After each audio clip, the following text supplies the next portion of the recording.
안녕하세요. 귀로 듣는 역사 이야기 이기환의 흔적의 역사 176회입니다. 예, 안녕하세요. 이마영 기자 저기 어디 외국 다녀오셨죠? 네네. 스페인이요? 네. 바르셀로나에 갔다 왔습니다. 바르셀로나 제가 1992년에 네. 체육부에 있을 때 그 바르셀로나 올림픽 취재를 갔는데 예. 올림픽이요. 올림픽 갔는데 몬주익 그때 이런 거 많이 봤습니다. 몬주익 봤죠. 근데 네. 그 당시에 그날 그 저기 황영재 선수가 금메달 딸 때인데 저희는 뭐 금메달 딸 줄 모르고 네. 뭐 좀 보고 있다가 갑자기 오 하다가 금메달 따는 것 같더라. 그래서 그냥 그 전 바람처럼 그 저 달려가고 막 취재 엄청나게 했던 기억이 납니다. 좋았어요? 네. 일을 너무 많이 해가지고 아. 네, 힘들었는데요. 그래도 맞아요. 뭐 많은 신기한 문물을 보고 돌아왔습니다. 네, 원래 그 해외 출장이라는 게 이제 그런 게 가장 중요한 거죠. 네. 그 이번 주는요. 네. 그 이마영 기자 혹시 해원 신윤복 화가죠. 그 네. 미인도라는 그림 아나요? 너무 유명한 그림이잖아요. 그렇습니다. 얼마 전에 문화재청에서 이제 이 그림을 보물로 지정을 했습니다. 보물 보니까 제 1973호라고 했더라고요. 아니 근데 아직까지 보물이 아니었어요? 예, 그렇습니다. 사실 뭐 이 우리가 생각할 때는 굉장히 중요한 유물인데 아직까지 이 국가 지정 문화재가 아닌 것들이 좀 많거든요. 그러니까 지난번에도 한번 말씀드린 것 같은데 삼국유사는 국보였는데 삼국사기는 국보가 아니었던 그런 게 있잖아요. 그래서 근자에 그 삼국 사기 중에서 두 건이 국보로 승격되고 뭐 이런 게 있는데 이 미인도도 마찬가지죠. 그래서 간성미술관이 소장하고 있었는데 사실 이 소장하는 분들이 이제 뭐 미술관이고 그러니까 굳이 문화 지정을 적극적으로 할 필요가 없다. 왜냐하면 뭐 자기들이 소장을 하고 있기 때문에 뭐 중요한 거 다 알고 그러니까 하다가 이번에 이제 한 거라 그럽니다. 근데 무슨 계기가 있었어요? 그래서 어제 그 문화재청하고 통화를 해보니까 2016년에 간성미술관하고 일종의 업무 협약을 했다는 거죠. 그래서 소장품 가운데 많잖아요. 국보급이 많고 보물급이 많거든요. 그래서 문화재 가치가 있는 것들 대상으로 해서 좀 우리 좀 신경 좀 씁시다. 이래갖고 이제 그 보물 지정, 국보 지정을 좀 하겠다고 이제 이 업무 협약을 했는데 이번에 이제 이 신윤복의 미인도하고 단원 김홍도의 마상 청행도 마을 위에 올라가갖고 꾀꼬리가 이렇게 오는 것들을 감상하는 그런 거죠. 그다음에 고사인물도 또 과로 도기도 뭐 이런 식으로 해서 몇 가지를 그 보물로 대거 지정을 하게 됐습니다. 예, 그래도 늦었지만 잘 된 일이죠. 예, 그렇습니다. 그래서 뭐 괜찮구나라고 생각을 했는데 그래서 제가 이거 이 그림을 보고서 신윤복 미인도를 보고서 이게 한 가지 좀 새삼스럽게 의문이 들더라고요. 어떤 거요? 그러니까 아주 근본적인 거예요. 근본적인 의문이었는데요. 이 미인도라는 제목이 과연 신윤복 선생이 해원이 지은 거냐라는 생각이 이제 들은 거죠. 그러니까요. 그런 생각은 한 번도 안 해봤네요. 그냥 미인도라니까 미인도인 줄 지금까지 알았어요. 그래서요. 그래서 제가 독자 입장에서 한번 자료를 한번 뒤져보자. 이분이 미인도라고 했나라고 이제 뒤져보니까 아니더라고요. 결국 이제 후대에 이제 붙인 이름이더라고요. 아, 그랬어요. 그렇습니다. 그래서 뭐 이 우리가 아무 배경 없이 그려진 여인의 전신 그림 이걸 우리가 이제 주로 미인도라고 통칭을 했었던 거더라고요. 근데 미인도라는 제목이 좀 이상한 건가요? 약간 이상하죠. 생각해보면 이상한 것 같아요. 약간 공평하지가 않다는 느낌이 들어요. 어떤 점에서요? 그 생각을 해보면은요. 고려 조선 시대에 보면 남자상을 보통 보면 미남들하고 하나요? 그걸 못 들어봤습니다. 뭐 선비상이라고 하지 않잖아요. 그렇죠. 선비도라고 하지 않잖아요. 그러니까 누군지는 모르는데 결국 이제 뭐 그림의 주인공을 애써 뭐 찾으려고 그러고 그래서 누구누구의 초상화 이런 식으로 굳이 이름을 붙이거든요. 근데 여성 그림을 보면 그 어떤 경우로 이렇게 보면 특정한 인물의 초상화 같거든요. 근데 이제 주인공을 뭐 찾거나 뭐 그런 노력을 하지 않고 그냥 미인도 이런 식으로 이제 그 명명을 하는 부분. 그러니까 이런 경우 뭐 어떤 현상이 생기겠습니까? 그림의 정체성이 좀 모호해질 것 같은데요. 그렇죠. 그러니까 여성 그림을 미인도라고 하게 되면 그냥 저 여성 그림 미인도 그러니까 미인을 감상하는 남성의 눈여깃감 뭐 이런 식으로 이제 그치게 되는 거죠. 그러니까 어떻게 보면 개별 작품의 어떤 독자적인 지위라든지 성격은 잃어버리게 되는 거고 그냥 미인이라는 그냥 하나의 아름다운 여성의 일반적인 범주 요게 이제 가둬놓고 보는 거죠. 그러니까 여성을 그린 그림을 미인도라 한다면 남성들을 위한 감상품 정도가 된다 이런 말씀이시죠? 그런 오류에 이제 빠지게 되는 거죠. 그러니까 그러고 보니 그렇네요. 근데 그러면 신윤복의 미인도에도 좀 구체적인 이름을 붙여야 할 텐데요. 그러게요. 제가 전문가면 사실 뭐 좀 붙이겠는데 그래서 뭐라 이름 붙일 수 없는데 그냥 그래서 이번 주에 그래서 전문가들 연구자를 토대로 해서 신윤복이 과연 어떤 사람이냐, 그 당시에 뭘 했었나라는 생각, 그다음에 왜 미인도를 그렸나, 또 이 미인도의 주인공이 궁금하잖아요. 뭐 그래서 한번 어떤 사람이었을까라고 이제 추정을 해보는 뭐 그런 걸로 한번 이번 주 주제를 택했습니다.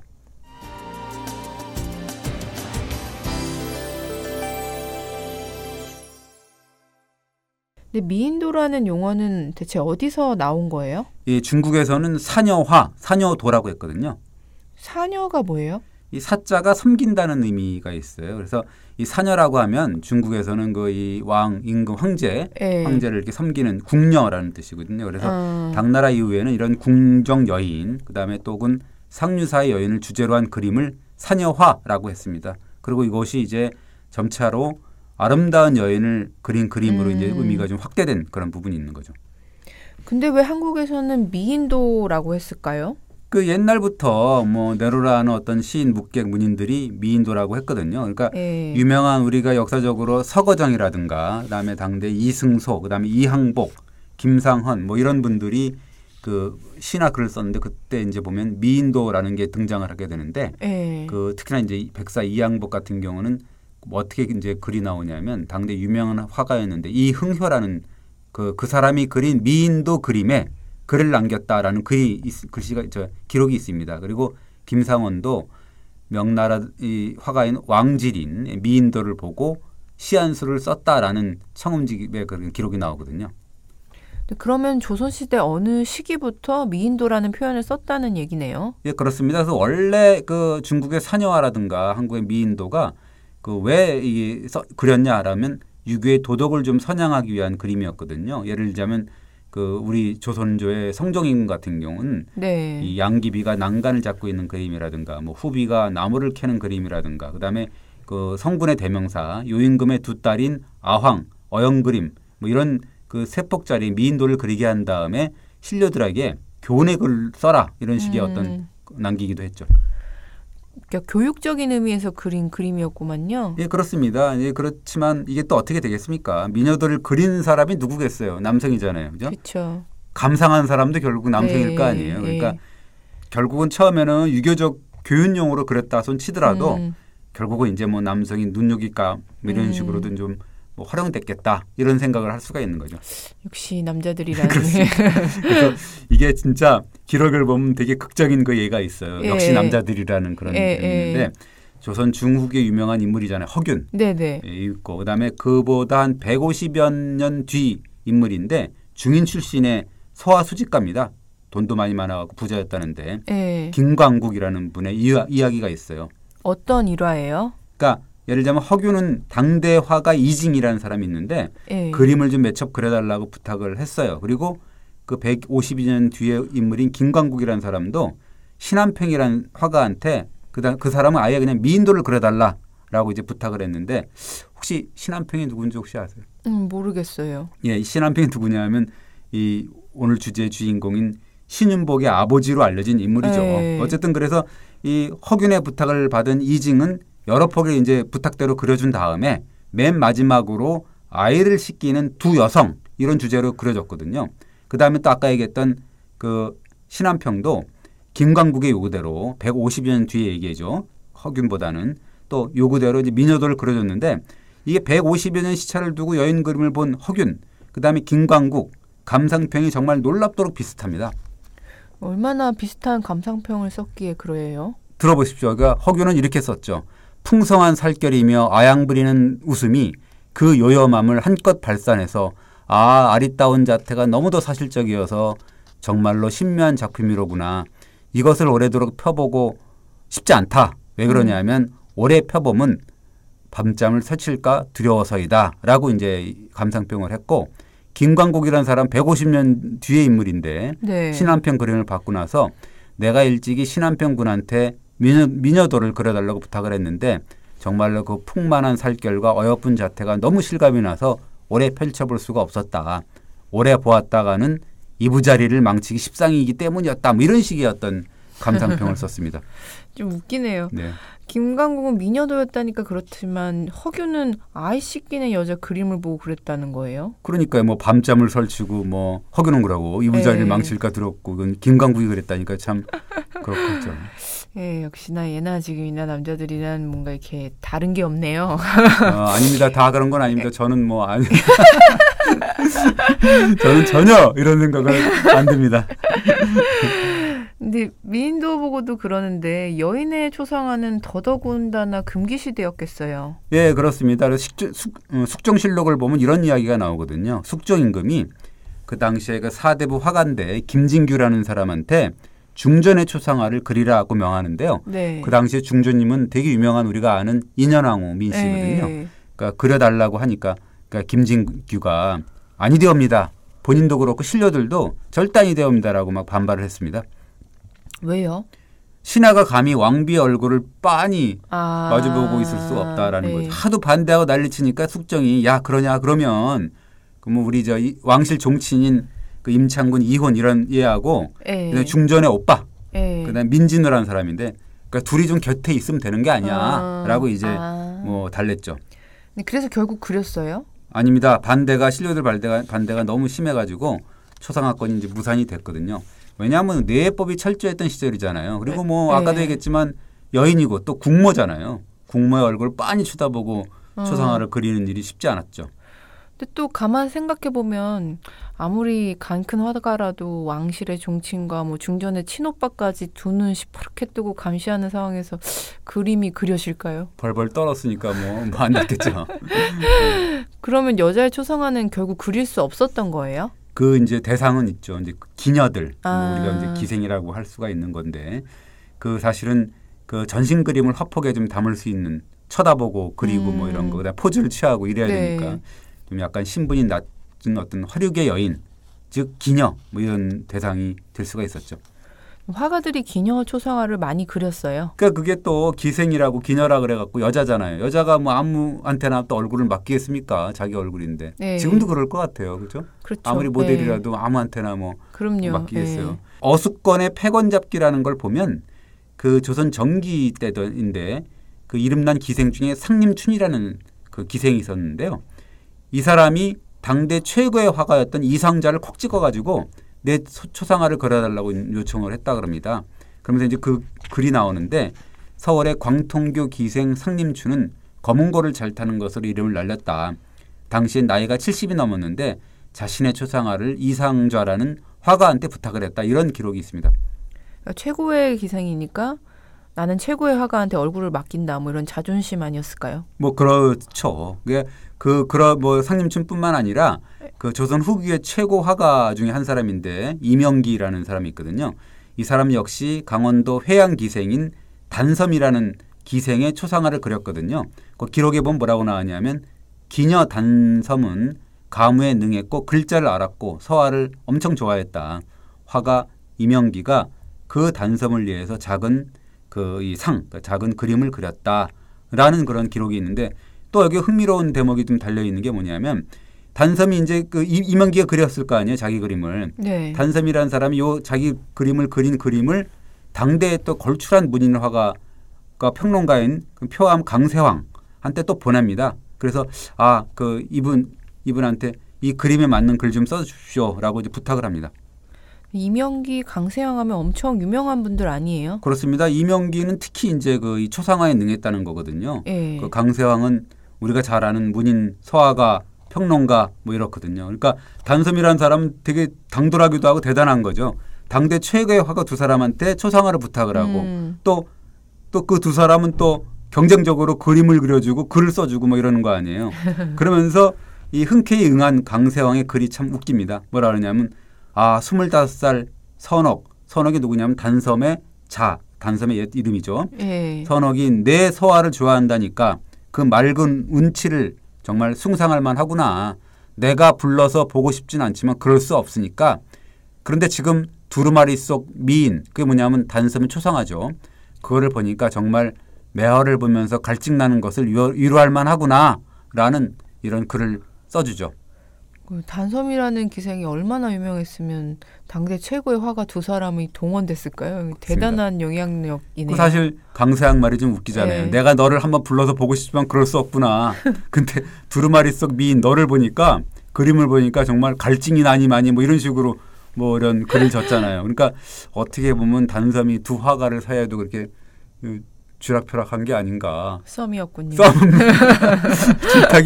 질타기 하고 두 사람은 그것도 모르고 네, 그냥 뭐 몰랐는지 알았는지 모르겠지만 네, 참 서로 막 어떻게 경쟁하듯이 보면 그려주고. 그런 그럼 혜원 신윤복이 그린 미인도는 뭘까요? 모델이 누구일까요? 그래서 이제 이해를 좀 도우려면 당시 18, 19세기에 때 한양 풍경을 좀 우리가 알아봐야 됩니다. 네. 그 서울 중심가가 사실 운종가, 그러니까 뭐 종각이라든가 종로 이쪽으로 해서 굉장히 그 흥성을 했는데 그 당시에 그 남공철이라는 분의 표현대로 보면 서울은 돈 가지고 살고 지방 팔도는 곡식 가지고 산다 이렇게 얘기를 했거든요. 그러니까 지방 팔도의 돈이 서울로 집중됐다는 얘기인가요? 그렇죠. 돈이 막 모이니까 화폐가. 네. 그러니까 어떻게 되겠습니까? 길거리 곳곳에 뭐 주막 깃발이 펄럭이고 술과 매음 이런 걸로 뭐 색주가 이런 것들이 뭐 성업중이고 뭐 이랬다는 거죠.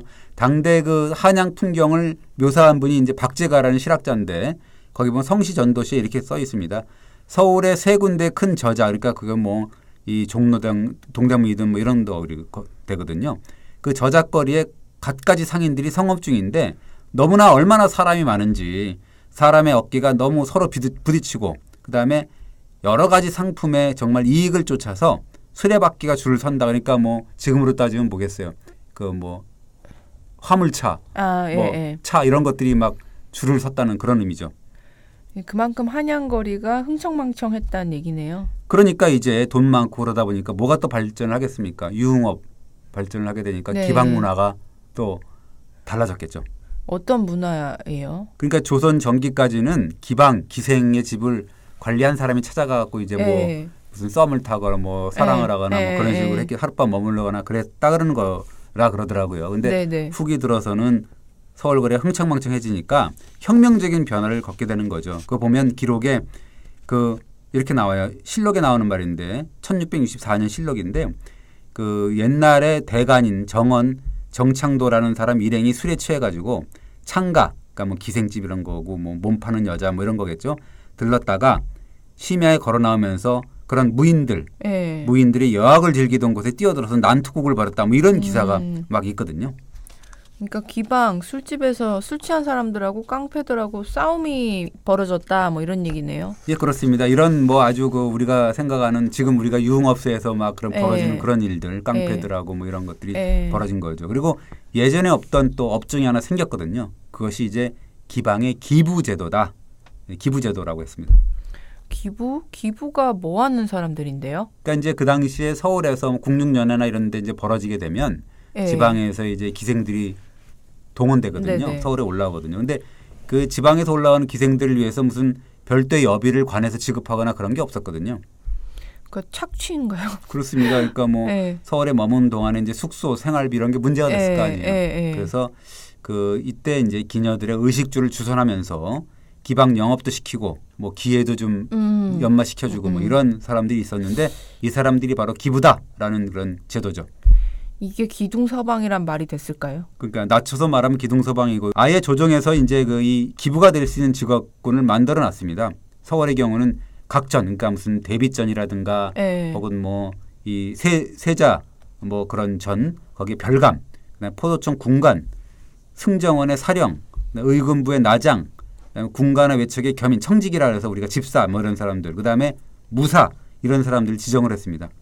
근데 아무리 그래도 하급 공무원들인 것 같은데 나라에서 버젓이 기둥서방 하라고 허락을 했다고요? 그러니까 나라에서 조정에서 기생들의 생활을 책임질 수가 있는 상황이 아니었다라는 거죠. 그래서 어떻게 보면 좋은 의미로 보면 우리가 이 사람들은 직책이나 신분은 높지 않지만 각 진짜 부분에서 큰 소리깨나 치고 무사나 뭐 예를 들자면 포도청 군관 이런 사람들은 또 힘깨나 쓰잖아요. 그러니까 이런 사람들한테 기생들을 좀 맡긴 그런 측면이 없잖아 있는 거죠.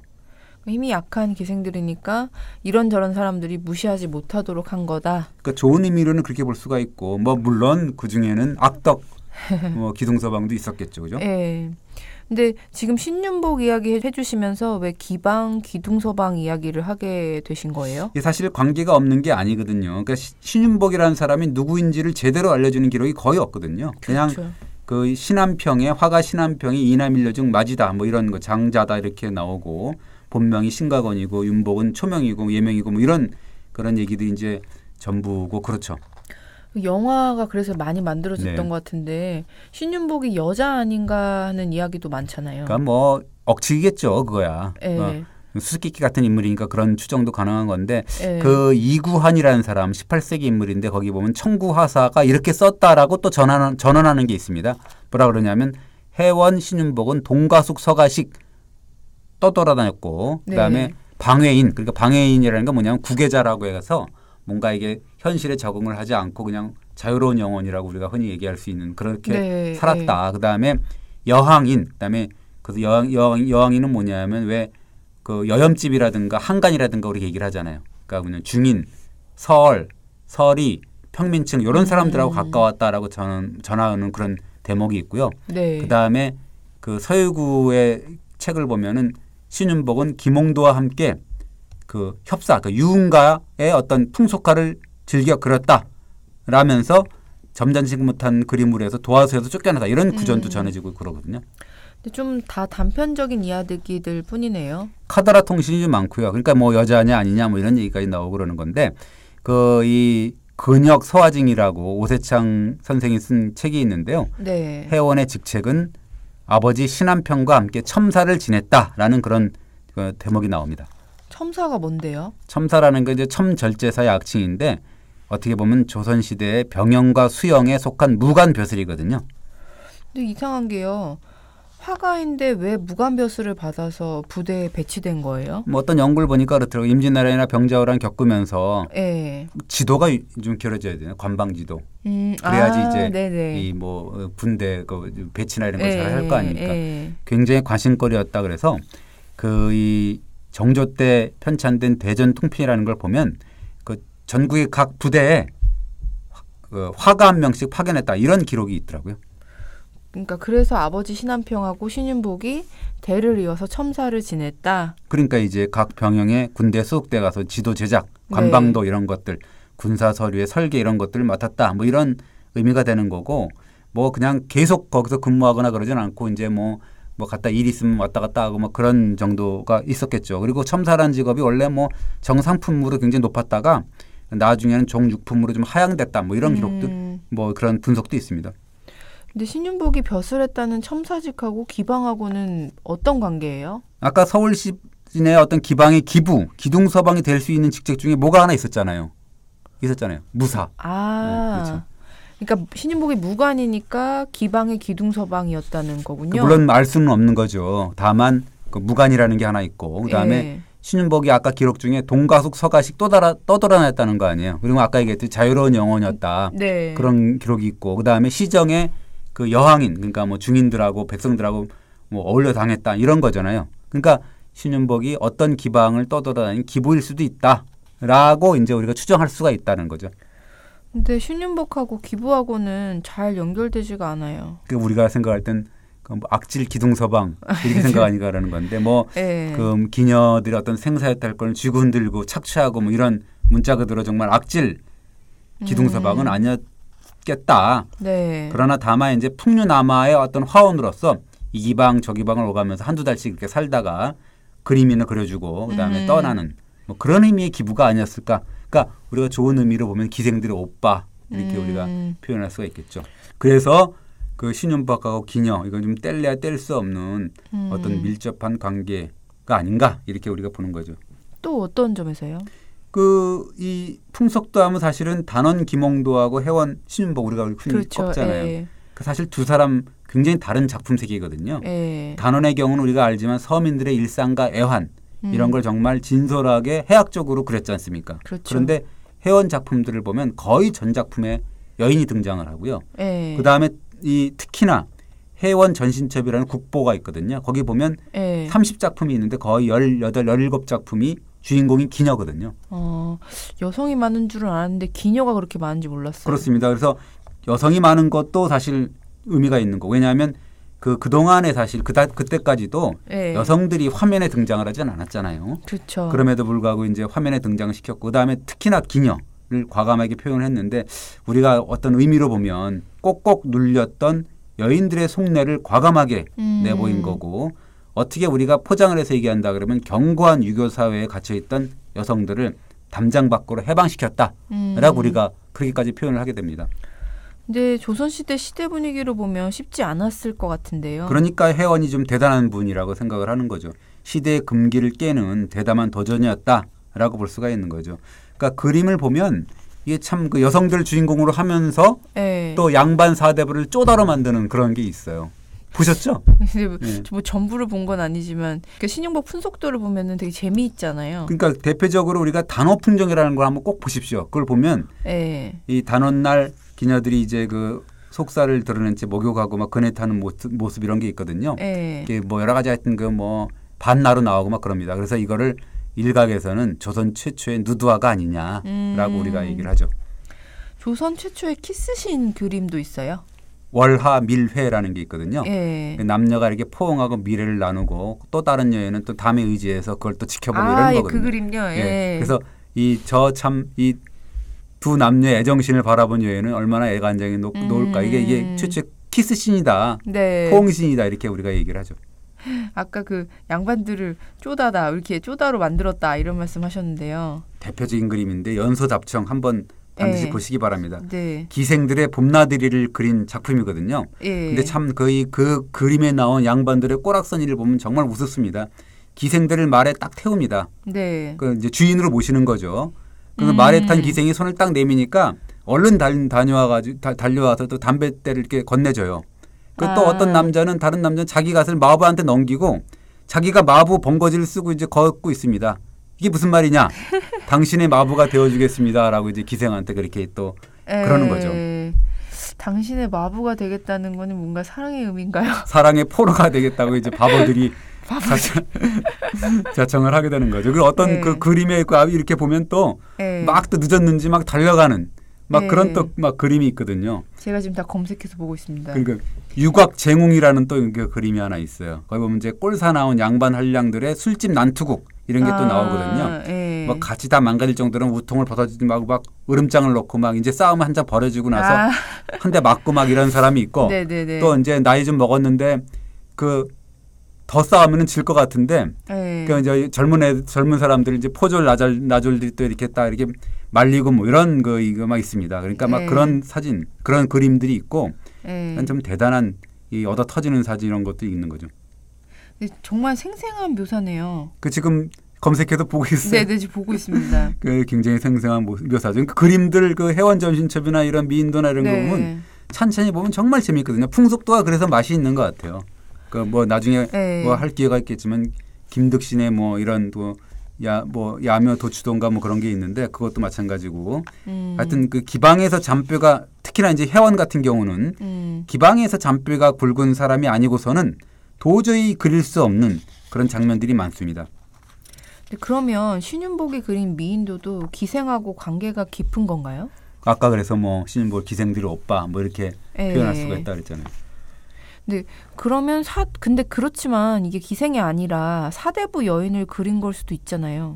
뭐 그런 분석도 있거든요. 근데 이제 왜 그러냐면은 미인도를 자세히 보면 사대부 부인의 예복 정말 경사스러울 때 입었던 그런 그 예복이거든요. 그게 뭐냐면 삼회장 저고리를 입었거든요. 삼회장 저고리가 뭐예요?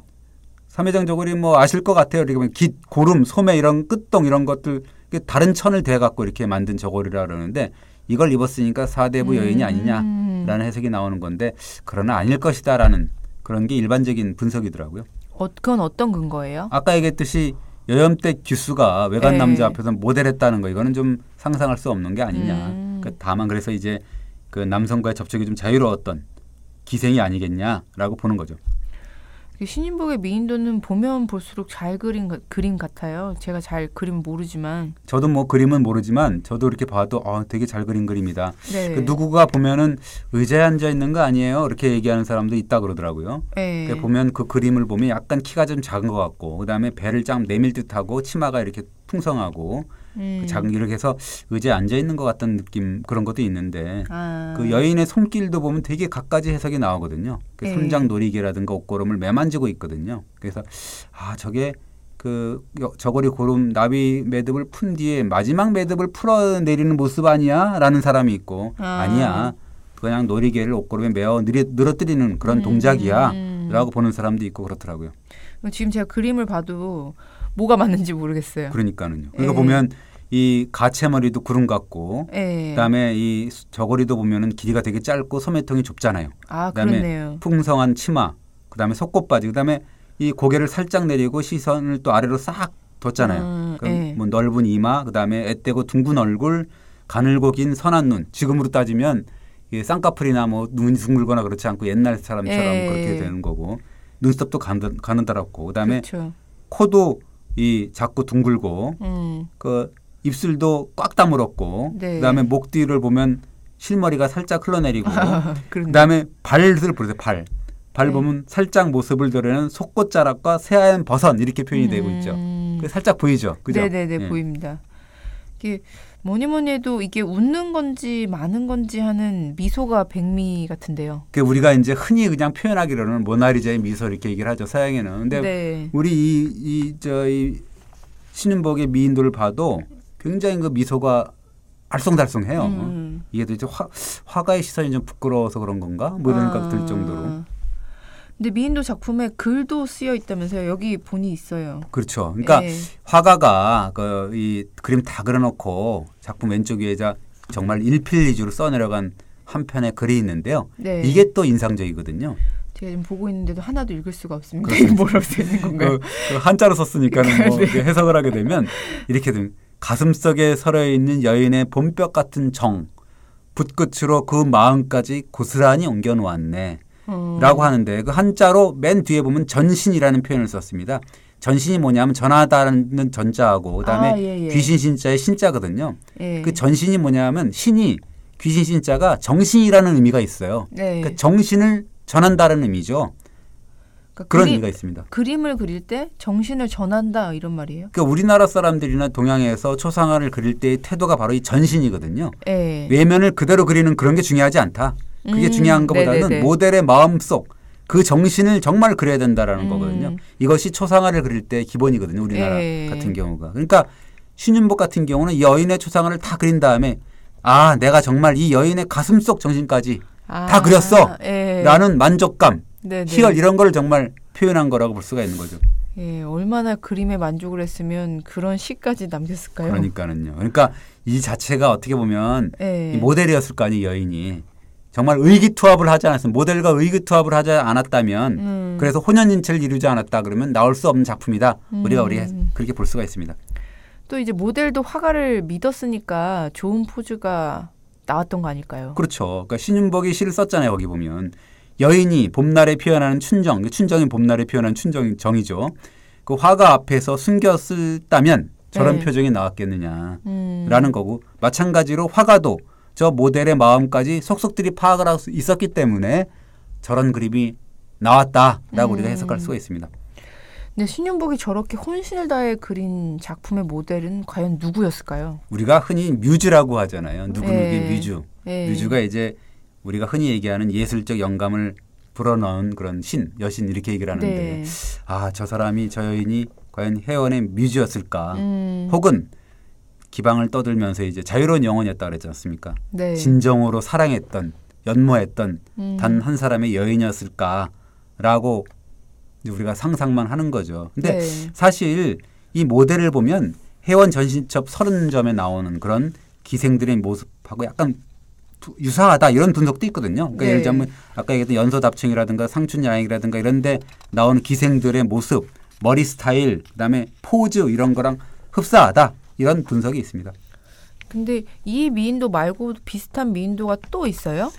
도쿄 국립박물관에 소장되어 있는 미인도가 있거든요. 그 미인도에도 마찬가지로 한 편의 시가 있습니다. 한 편의 시에 어떻게 되어 있냐면 그 찬 기운이 냉랭한데 귀옆을 살짝 스치는 머리칼, 긴 소매, 얇은 호적삼에 한가라운 마음이 두려운데 찾아올 봄은 더디기나 하구나.